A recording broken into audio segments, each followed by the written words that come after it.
about the pathogen spreading through Mother Base? You've seen everything we've got on the outbreak. What's your opinion? Textbook symptoms of vocal cord parasite infestation.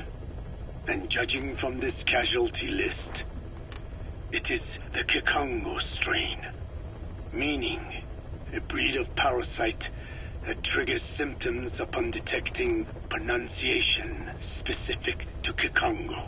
So our Kikongo-speaking staff are at risk? Quite so. He's right. All the victims do speak Kikongo. So they can survive if they just use another language? There is no guarantee. You're only dealing with the Kikongo strain. Other language strains may be present. You well know he was teaching them languages from all over the world. The Devil's House. Nzoya Badiabulu. There is no way to know how many strains he has at his disposal. So how do we keep them from becoming symptomatic? You mentioned using microbes. Use this. A type of Wolbachia, introduced to a sample of the parasite. Wolbachia? A parasitic bacteria that colonizes the parasites, turning male to female and preventing copulation. You must cultivate more. What have you done with the infected bodies? Cremated to stop the spread of infection, but we did keep a few for study. Good. Take this sample, grind it to a pulp, and introduce it to the larvae now nesting in the dead. The Wolbachia will multiply rapidly within those larvae. They're soldiers, not some petri dish. Conventional cultivation methods will take too long. Extract the Wolbachia from those larvae and vaccinate your men. Kikongo speakers first. This is the fastest, surest way. No one is to speak a word of Kikongo until the Wolbachia are safely inside them. I will instruct your medical staff in detail on site. You have the appropriate facilities. Yes, but do not worry. I made a pact with your Bete Holone on the honor of the Dene.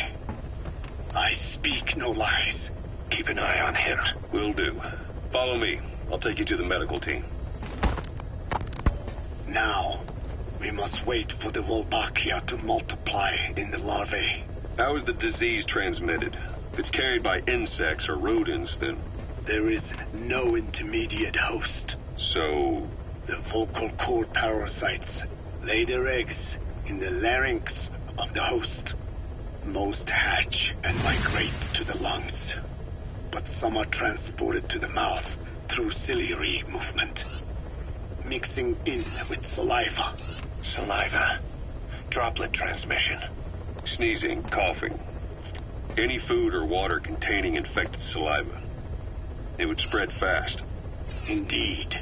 And when the larvae migrate to the lungs, symptoms can resemble the early stages of a cold, making it easy to infect others. Meaning a simple conversation would be enough to pass it on. All right, so what happens after the larvae migrate to the lungs? It is as I said before. They mature by feeding on alveolar tissue. It is only then that noticeable symptoms appear in the host. And by that point, it's too late. He's infected everyone else. It's one hell of a weapon you've created. That is what Blag Ana wanted. Something that would spread easily. In truth, he's not the reason. But we will discuss that another time. The Wolbachia have multiplied. We're preparing to extract them and begin vaccinating. But is this really the only way? Sure, it'll prevent infection, but the cost... You would rather remove their vocal cords? No. Tactical communication's the linchpin of what we do.